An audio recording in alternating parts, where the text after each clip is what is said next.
shrugged. "Tell your kid to stay off my fence next time." He went inside. Through the front window, I watched his wife look up from the couch and smile at him. Knew you'd handle it. That night, I sat at my laptop, pulled photos off Doyle's old Facebook, and listed his house on Zillow for $1 with an open house Saturday at 9. By midnight, the listing had 11,000 views. Friday night, a realtor pulled into Doyle's driveway and knocked, and when Doyle answered in his bathrobe, she smiled at him. "Hi, I have a buyer who saw your listing. Are you the owner?" Doyle told her there was no listing and to get off his property, but she just held up her phone showing the Zillow page. His own house, listed for $1, with an open house the next morning. Doyle ripped the phone out of her hand, scrolled through it, and slammed the door so hard, a window cracked. By Saturday sunrise, cars were lining the street, and by 9 there were over 100 people on his lawn. Families with kids, a guy carrying cash in a grocery bag, a college kid yelling, "I'm pre-approved," at nobody in particular. Doyle was on his porch screaming, "My house is not for sale," while strangers walked through his garden taking photos. He grabbed the chainsaw and yanked the cord, but nothing happened. He yanked again, and the engine stayed dead, while the crowd kept walking past him like he wasn't there. His wife stepped outside in her robe and asked what was happening, so someone in the crowd handed her a phone with the listing on it. She read it twice, then she looked at Doyle. "You put our house up for $1? Doyle opened his mouth and nothing came out. She held the phone up. "These are your photos and descriptions. I can't believe you would do this." Then she walked back inside and slammed the door behind her. Behind Doyle, a bidding war erupted on the lawn, and a man in a suit pushed through the crowd waving a single dollar bill in the air, shouting, "I have the asking price," while 6 people tackled him. From my bedroom window, I watched Doyle alone on his porch with no chainsaw and no wife. The dollar bill landed at his feet. The kid next to me peeked into my backpack and screamed that I had drugs. I had a Ziploc of white powder in there, but it was molding powder from science class. We just made dinosaur fossils with it. The jar said, "Alginate fossil molding compound" in big letters across the front, and I scooped a baggie of leftovers because I figured a shelf of skulls would look sick in my room. Mrs. Keller dumped my whole bag onto her desk and the baggie tumbled out. She stumbled back, clutching her chest. "Get security, now! This little criminal has cocaine in my class." The intercom crackled and the lockdown alarm blared through the building. Red lights started flashing in the hallway. "Lockdown! This is not a drill." 2 security guards burst through the door and grabbed my arms. Mrs. Keller pointed at me with a shaking finger. "Take that little addict away." They dragged me down the hall as kids pressed against classroom windows watching. They threw me into Principal Escobar's office. He put the baggie under his desk lamp. "Where did you get this?" "I got it in science class." He leaned forward. "From a teacher? Be very careful what you say next." Officer Bell, the school cop, was in the room. He licked his finger, dabbed the powder, and sniffed. His eyes went wide and he stumbled back, grinning. 15 years on the job, son. That's cocaine. This is the good stuff. Colombian." Principal Escobar scrambled for his phone, knocked over his coffee, and dialed with shaking hands. "Mrs. King, your son was caught dealing." 5 minutes later, my mom burst through the door and froze. She took one look at the baggie and her knees buckled. No.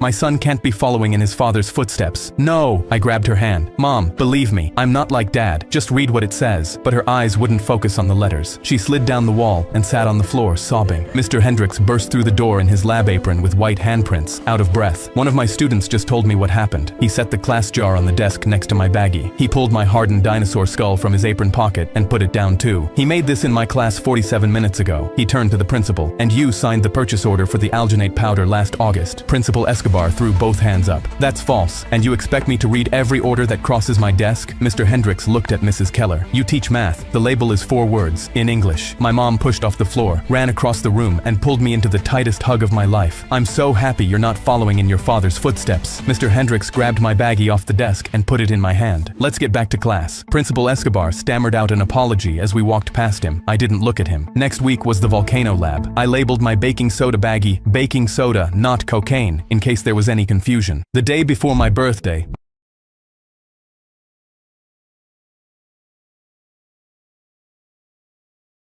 crying because soccer wasn't even my favorite sport. I walked back to my room, and that's when my brother came in. He stared at my PS5 poster and my list of games I'd already planned to buy, then sat next to me. That's not fair what he did. I didn't respond, but then he said, "Let me handle it, little brother. I got you." He walked away, and I had no idea what he meant. Months passed, and I still didn't have a PS5, and Dad kept asking why I wasn't playing with my soccer ball. But then Christmas came. I unwrapped my present expecting nothing, and was still disappointed when I saw the soccer cleats. Dad grinned. "Now you have no excuse not to play with that soccer ball." I was crushed and started to leave, but then my brother tapped my shoulder and grinned like he had a plan. He tore open his present while Dad filmed, and my jaw nearly hit the floor. A PS5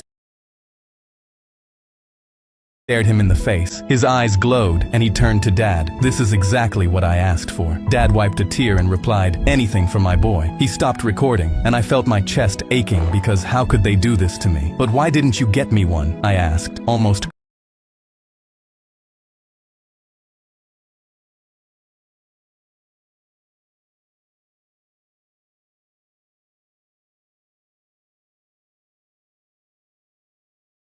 crying. Dad stared right at me. "You don't need one."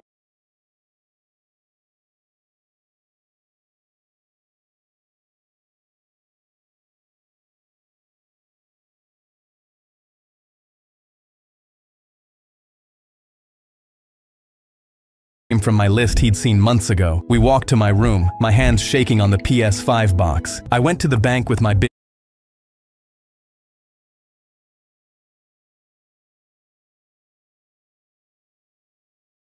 brother when he pulled a weapon out of his bag. "Everyone get on the effing ground. Now deposit a check. I didn't even know you carried a gun." He didn't respond and just stared at the teller behind the glass with his barrel raised. I followed his gaze and saw there was a hooded man hiding behind the teller with a gun pressed to the teller's hip. I gasped as I realized the hooded man had been holding him hostage and my brother was the only one to notice. "Drop it!" my brother roared, sliding across the marble to protect him. The whole bank screamed, including me, and they all curled up, all scared for their lives. Suddenly, the hooded man's gun swung off the teller and rose toward my brother's chest. My brother wasn't lifting his gun fast enough to defend himself, and I knew if I didn't do something, then he'd get shot. So I screamed at the top of my lungs, "Hey, over here!" And the gun snapped toward me. For half a second, I was staring straight down the barrel. The man's fingers went to squeeze the trigger, and I closed my eyes. Bang! But nothing hit me. And when I opened my eyes, I saw the banging sound was my brother hitting the man like a truck. Heads lifted off the tile as people slowly began to realize what was going on. When the police finally arrived, my brother put his arm around my shoulder. "You trusted me, and that's the only reason I'm still standing." I opened the garage to reveal my daughter's birthday present, a vintage car with a bow on it, and she looked at it with disgust. "Ew, what the freak is that? All my friends have new Teslas. You could have at least gotten me a second-hand Lambo. I don't want this junk." I crossed my arms. "If you don't want it, you're not getting anything." It took me a year of weekends and late nights to build with my bare hands, and her ass couldn't even say thank you. I knew I had to do something that would teach her how to be grateful for things the hard way. I grabbed the keys, got in, and drove off. I drove to a mechanic shop to sell the parts. When I pulled in, a girl my daughter's age was sitting on the curb, bawling her eyes out with Kleenex. I thought she was just another spoiled girl. But inside, I heard her mom was inside talking to the mechanic. He said, "I can fix your family car, but it's going to cost you $5,000. The mom cried in her palms. "We can't afford that." She walked outside and knelt down next to her daughter. "I'm sorry, baby. We can't afford to fix it. We'll figure out the bus for now." I realized that this girl was probably even more grateful than my daughter. I looked at the keys in my hand and knew that this was the perfect opportunity to teach my daughter gratitude. "Excuse me, baby girl, but I have a car that nobody wants. It's yours if you need it." The mom shook her head. "I appreciate it, sir, but we'll be okay." I knew she was just lying to be nice. She took her daughter's hand and started walking toward the road. But the girl looked back and saw the car for the first time. She froze. She let go of her mom's hand and walked toward it. "Mom, this is a '69 Mustang." Her voice cracked. "The '69 is my dream." I looked at them. "I'll sell it if you don't want it, but if you do, the car's yours." The mom wiped her eyes and nodded. I gave her daughter the keys. "Follow me to my house. I need to get the title." They followed me home. My daughter heard the cars pull up and came outside. The girl ran up to her. "Your dad is the GOAT. He told me he built this car himself. This is my dream car. Did he build you a car too?" I smirked because I knew my plan was working. My daughter's face went red. She looked like she wanted to explode. "No, she's not into this stuff. She prefers Teslas." The girl looked at her like she was judging her.